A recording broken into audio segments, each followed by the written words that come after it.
Bien, bonjour à tous. Je profite, je me permets de passer un petit bonjour à tous les anciens de la Yeshiva. On pense fort à vous.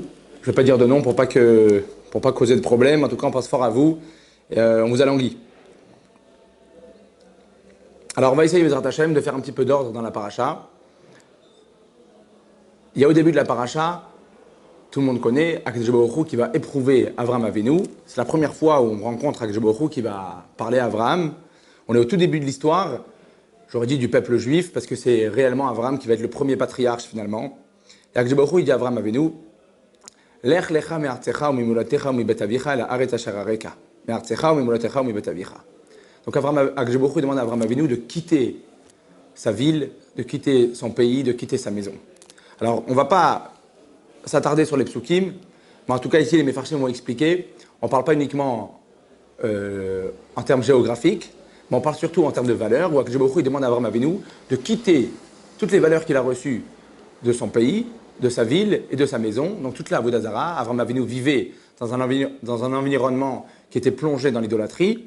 Terach, Nimrod, Akadosh Baruch Hu lui dit, c'est arrivé le moment de tourner la page, tu as le potentiel d'être quelqu'un de grand, et donc, quitte toutes ces valeurs-là, elle a arrêté à Reka pour aller finalement devenir quelqu'un de grand. Alors, le personnage important de la paracha, c'est Avraham Avinu, mais il y a un deuxième personnage qui est Lot. Et au début, on voit que, au moment où Avraham Avinu s'apprête à partir, va Yelechito Lot. Lot va venir avec Avraham Avinu.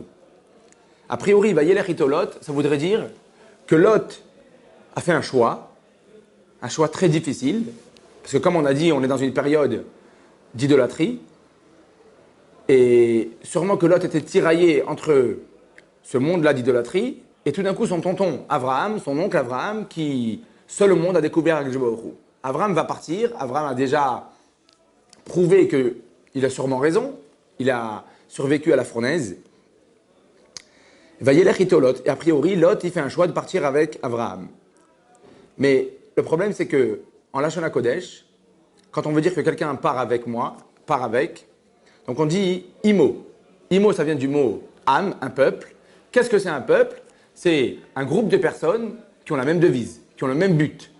Si dans un peuple, chacun a un autre but, on n'est plus un peuple. Un peuple, c'est quand on a tous, on veut atteindre le même but, on a tous la même devise. Et là, il n'y a pas marqué Vayelech imo Lot.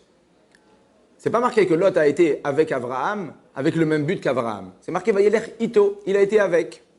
Et d'ailleurs, on verra plus tard dans l'histoire que Lot finalement a atterri à Sdom.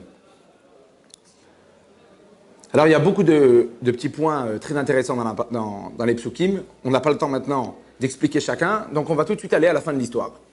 Avraham Avinu, il est reconnu pour être donc le Hamoud HaChesed, celui qui a découvert et qui a la mida, le trait de caractère de Chesed.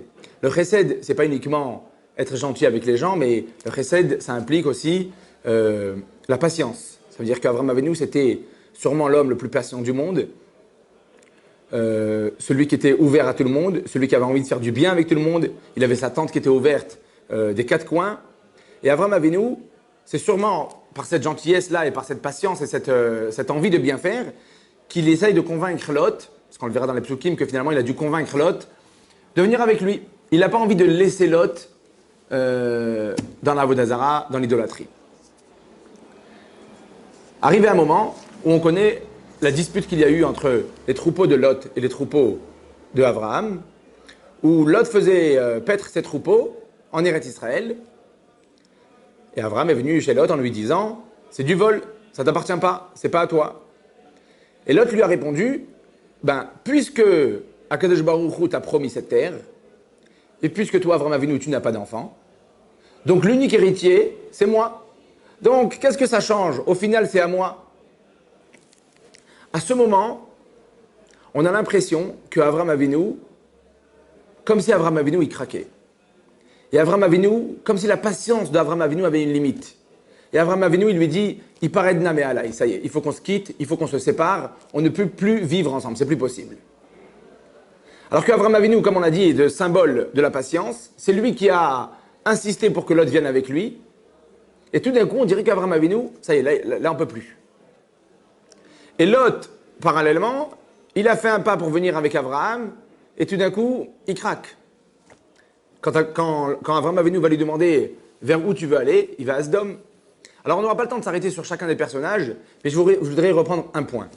Abraham Avinu n'a sûrement pas craqué. C'est pas qu'il a dit, Lot, j'ai plus de patience pour toi, parce qu'on verra plus tard que quand Lot va être capturé par les rois, qui va venir le sauver? C'est Abraham Avinu. Abraham Avinu, il va même se mettre en danger, il va aller faire la guerre contre les rois pour sauver Lot. Abraham Avinu n'a pas de limite dans son chesed. Il a un chesed démesuré.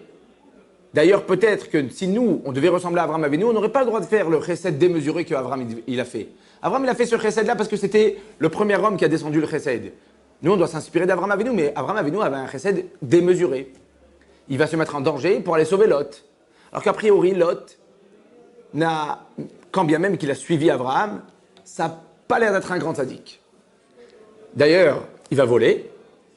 Et quand Abraham Avinu va lui dire, on doit se séparer, il n'y a pas de problème, on se sépare. Et quel endroit tu choisis? Ben moi, je vais à Sodome et Gomorrhe. Je vais à Sodome.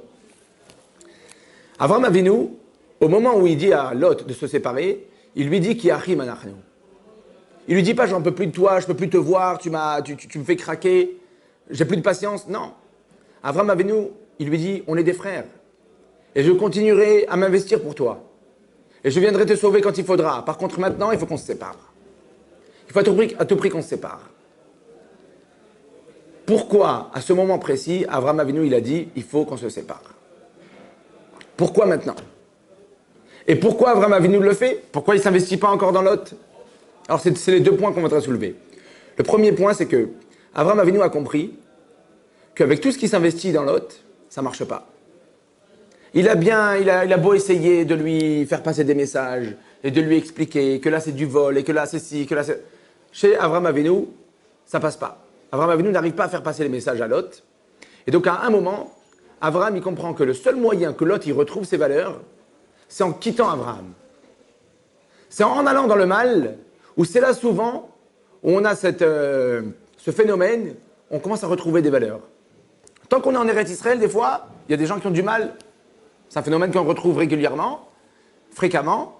Les gens, ils sont en Eretz Israël, ils ont du mal à faire les mitzvot, et quand tout d'un coup, ils sont à Honolulu, c'est là-bas que tout d'un coup, ils vont commencer à retrouver des valeurs, et c'est là-bas qu'ils vont commencer à se dire, moi, j'allume les nérotes, moi, je mets les tefillin. Donc, Abraham Avinu, s'il a voulu se séparer de Lot, c'est pas du tout pour se décharger de Lot, mais bien au contraire, il a compris que, en essayant de faire passer des messages à Abraham Avinu, et que Lot, en étant à la proximité d'Abraham Avinu, ça passait pas. Donc Abraham Avinu a compris que Lot devait aller plus loin. Mais pourquoi maintenant? Et c'est ça le point le plus important. Pourquoi Abraham Avinu a compris que maintenant, je n'y arriverai plus avec Lot? Pourtant Lot, c'était pas un sadique. Alors peut-être c'est le suivant. Lorsque Abraham Avinu a dit à Lot, tu sais, tu es en train de voler, c'est pas à toi. Qu'est-ce que Lot a répondu? Lot lui a dit, non, il a fait du pile-poule, Lot. C'est un Bachor Yeshiva, il a commencé à lui faire du pile-poule. Puisque Akadosh Baruch Hu t'a promis la terre, puisque tu n'as pas d'enfant, donc c'est qui l'héritier? C'est moi. Donc ça s'appelle pas du vol. Et là, Abraham Avinu, il lui dit comme ça. Tant que tu voles et que tu assumes ton vol, alors on peut travailler. Mais lorsque quelqu'un il commence à se donner des raisons, il commence à se décharger, il commence à dire non, tu sais pourquoi j'ai volé? Parce qu'en fait, ça s'appelle pas du vol. Ça s'appelle ne pas assumer ce qu'il est en train de faire. Et Abraham Avinu, il comprend que si quelqu'un il n'assume pas ce qu'il est en train de faire, alors il faut chercher une autre méthode. Cette méthode-là ne marche pas. Et c'est ce qu'on fait constamment dans la vie. Et pourquoi tu fais ça? Non, là, c'est pas moi qui l'ai fait, c'est parce que... Et on essaie toujours de remettre la faute sur l'autre, toujours essayer de trouver des réponses et se décharger et de dire non, mais en fait, c'est pas moi. Alors que non, il faut assumer. Oui, on a fait une bêtise. Lorsque quelqu'un il va tuer par intermédiaire, alors il va dire non, mais c'est pas moi qui ai tué. C'est par intermédiaire. Oui, mais c'est toi finalement qui l'as voulu. Chaque fois qu'on va essayer de trouver une réponse à notre avéra, une réponse à notre comportement, alors le problème il est que même si on va faire tchouva, on ne fera pas tchouva entièrement parce qu'on a toujours ce « mais c'est pas entièrement moi ». Et c'est ça qu'Abraham Avinu il a vu chez Lot. Si maintenant toi Lot, tu commences à donner des réponses à pourquoi tu voles et tu n'assumes pas ce que tu es en train de faire, alors à ce moment-là j'en peux plus. À ce moment-là, Mechila, c'est pas que j'en peux plus. À ce moment-là, je comprends que la méthode que j'ai essayée jusqu'à aujourd'hui ne marche pas. Il faut à tout prix essayer une nouvelle méthode. Et donc à nous de comprendre que lorsqu'on a un mauvais comportement, lorsqu'on a un problème, de faire attention d'assumer ce qu'on est en train de faire. D'assumer au plus profond, oui, c'est moi qui l'ai fait. Et si je m'énerve, c'est peut-être à cause de l'autre, mais finalement, c'est moi qui m'énerve. Et si moi je m'énerve, à moi de travailler de plus m'énerver. C'est à nous de faire ce travail-là. Et de ne pas toujours remettre la balle sur l'autre et de faire attention d'assumer. Alors, Bezrat Hashem, qu'on arrive chacun à prendre ce message-là et de faire attention de ne pas remettre la balle sur l'autre et d'assumer tout ce qu'on est en train de faire.